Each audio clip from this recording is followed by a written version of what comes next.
I know with any other arena, you might just say it's arena, but that's probably one that, do you approach that any differently with your guys, or get them ready for like an No, atmosphere? no. I mean, if you're a basketball fan, you understand the historical nature of Kentucky and the program, and um, it's arguably the best basketball job at any level over the last whatever 100 years, in my opinion.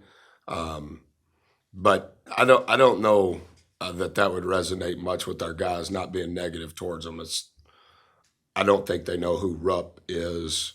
I don't. So I haven't mentioned any of that. I know you had the one trip there. Do you remember anything? I mean, as a basketball fan, is it a cool place to put your Yeah, feet? the thing I remember most about Lexington was not the game at Kentucky.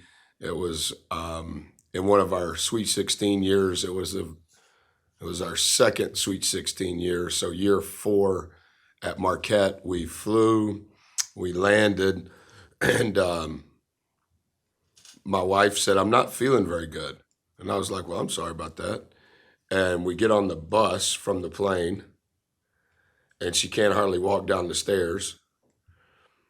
And then we take the bus to the hotel, and the hotel's like connected to the arena.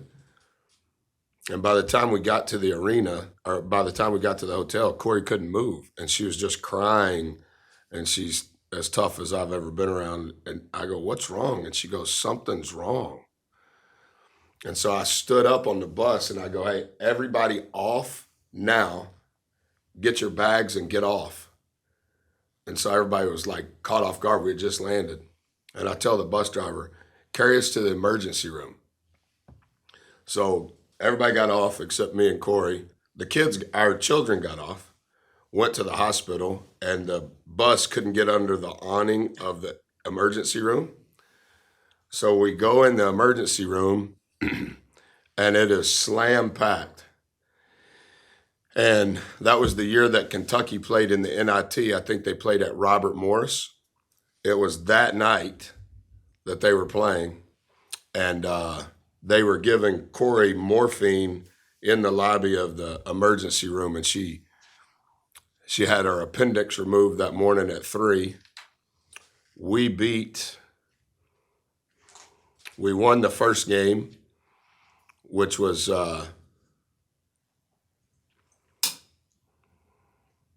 we won the first game.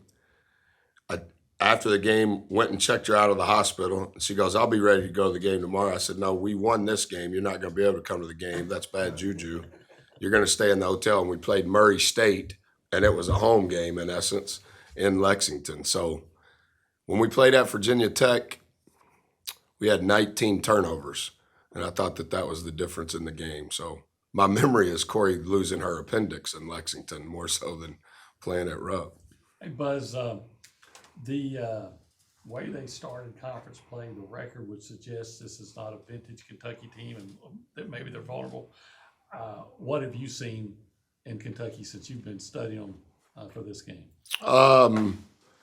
Well, I think it's just because of the exposure that the program gets that maybe everything is over dramatized. I don't think that there's a better coach in modern day basketball than coach at Kentucky. I think that he's literally the only candidate that I'm aware of that could do what that job requires. 34 is National Player of the Year, reigning National Player of the Year. I'm not sure how many times that's happened over the last 2 or 3 decades. I think he had 37 and 23 in their last game against Georgia. I thought their game at Tennessee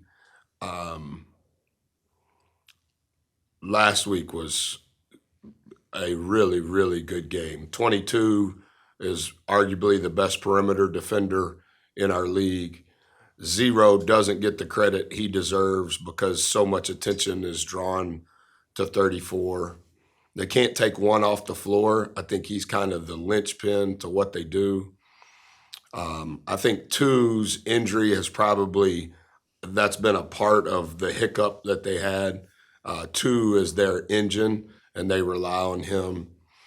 And then 12, I know 24 starts, but 12 is playing 30 plus minutes, and his efficiency numbers are through the roof. And so, their success at home with that type of an environment, and you could argue that over the last week they're playing as well as anybody in the league. And talk about playing as well as anybody in the league. We keep going back to you guys and the defensive performance y'all put out, holding Yep. average in the SEC play under 60 points. Mm. But I don't know. Do you look at Kentucky as a bigger challenge than you've seen before? As far Well, as, I think they're a very good defensive team. Partly because 34 is the second leading offensive rebounder in the country, and that's something we hope that we're good at as a team. His offensive rebound percentage as a person is 20.4%. As an individual, when Kentucky shoots it and misses it, 34's offensive rebound percentage, the person, is 20.4%. Our team is in the 30s. His is 20 as a person. But that doesn't count zero. So I think that they are really, really good defensively. I think that that's probably why they had the success they had in Knoxville last week. A lot of it is the presence that 34 has at the rim and on the glass, but also their length and their athleticism kind of keep you out of your rhythm and out of comfort. They do a great job of digging on any penetration. Everything is ball centric. So that as much as they get credit for what they do offensively and the pace that they play with, et cetera, I think that they're really good I defensively. guess what I was trying to get at though is y'all played such good defense, dominant defense, and what's it going to take to have the same kind of success against Kentucky? I think for us in tomorrow's game is if our defensive numbers are going to be good enough to have a chance to win, it will be, can we finish the possession with the rebound? 34 on the offensive glass he's the leading offensive rebounder and the leading defensive rebounder in the SEC. He has 34 more offensive rebounds than any other player. The person that's in second, 34, has 34 more offensive rebounds, and he has 13 more defensive rebounds than whoever's in second. So if our defensive numbers are going to be what we need them to be to have a chance, Olin, we've got to prevent them from getting second shots. In the last two games, they're shooting 28 free throws a game. In our last game, we shot 7. So can we defend without fouling, and then can we finish the possession with the rebound? I think that's what will give us a chance for us defensively. Because if they, just like here, when you saw them play here, the thing that broke our back was we couldn't finish the possession with the rebound. How similar or different is the defensive matchup of Sheboygan to Castleton? I think there are some similarities. I think 12 spends more time with the ball in his hands away from the basket. I think 34 commands so much attention at the rim. Not only when he doesn't have it, and he's going to have it a lot. I would say they get the same number of touches. 34 is going to get his touches within 8 feet of the basket. 12's getting half of his touches within all of the other things that they do on the perimeter. But 34 commands more attention whether he has the ball or not. Like the teams that have tried to play him one-on-one in the post before the catch and on the catch, he's just been really, really successful. Is there any concern with a quick turnaround coming off an emotional game that the players will have any kind of like hangover going on the road? Yeah, I don't sense that. It is a faster turn than you kind of think, when we play Wednesday, Saturday, we take Sunday as our off day. So we kind of have a little different rhythm on the ramp up in regards to our Monday prep, our Tuesday prep, Wednesday shoot around, and then Wednesday night. It's hard. I don't know if we're doing it right or wrong. Our schedule is a little different on Thursdays than any other day of the week in regards to how we go about things physically. And then when you get to Friday, it's an earlier day, particularly when you're traveling. And then obviously this will be the earliest game we've played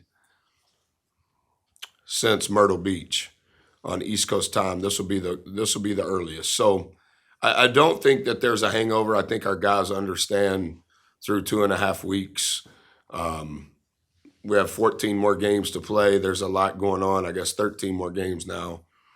But I don't sense that, but that doesn't mean that it's not there.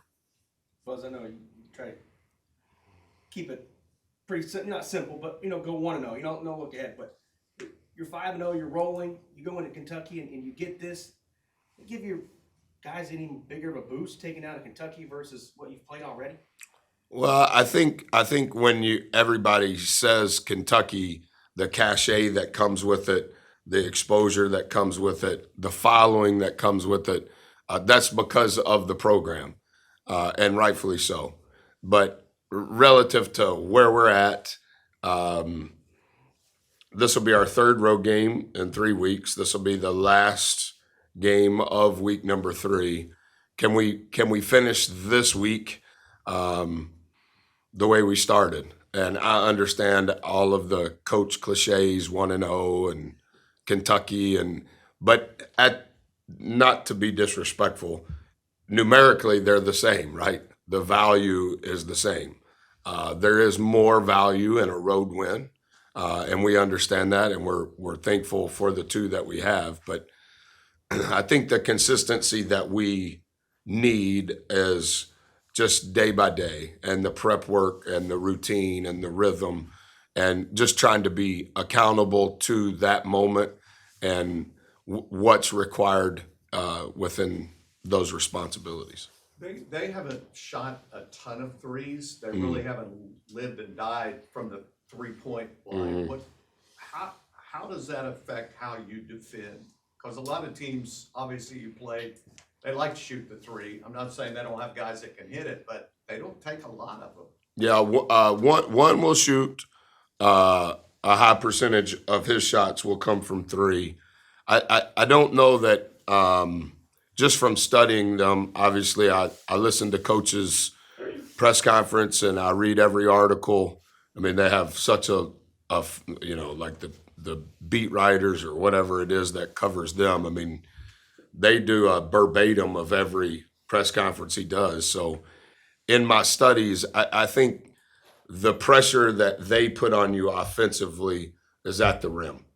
It's at the rim with 34. It's at the rim with 0. It's at the rim with 22. 22 will shoot threes, but he does a great job putting pressure on the rim. And then the job they do on the offensive glass, they're just, you have to have a plan, because if you just think normal, let's just box out, that won't work. They shoot a very high percentage of their shots at the rim. So you alluded to it earlier. How do you be physical in the paint, but not foul, because could be a different crew? I mean, you understand that on the road and all that. They called a lot of fouls on you guys this week. Yeah, I know. And that game this week, we were at home, so Yeah. none of those were primary SEC officials. I didn't know if you guys wrote that or not. I don't read what you guys write. I thought that was interesting, but I'm trying to stay chip in a very narrow lane in what I say and the emotions that I show. But most of the fouls, categorically, Kentucky or not, you foul when you're in rotation, and you get in rotation when the ball gets to the charge circle or close to it, whether that's on the pass or on the bounce. And so how can we not stay in rotation? How can we defend the ball without it getting past us, because we're going to have enough rotation in order to have a chance to slow down 34. But we can't be in rotation because of 34's presence and because we can't guard the ball. You can't do both. Where do you want to see the most improvement? As good as you've been defensively and you've won 5 in a row here in the conference, where do you feel like you need to take another step? I thought we took a step back in the second half against Florida on the glass. I think one of the things that's helped us in the first 4.5 games were we were, for the most part, allowing teams only one shot. And then to some degree, prior to the second half against Florida, we were offensive rebounding 39% of our misses. So we were getting extra shots. And so it gave us a chance mathematically. We're going to shoot more balls than you do.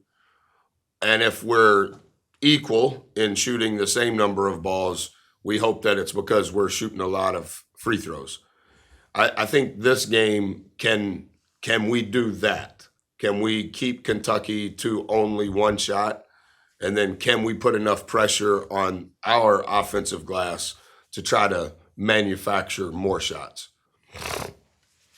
You all good? Yes, sir. All right. Thank you, guys. Thank you.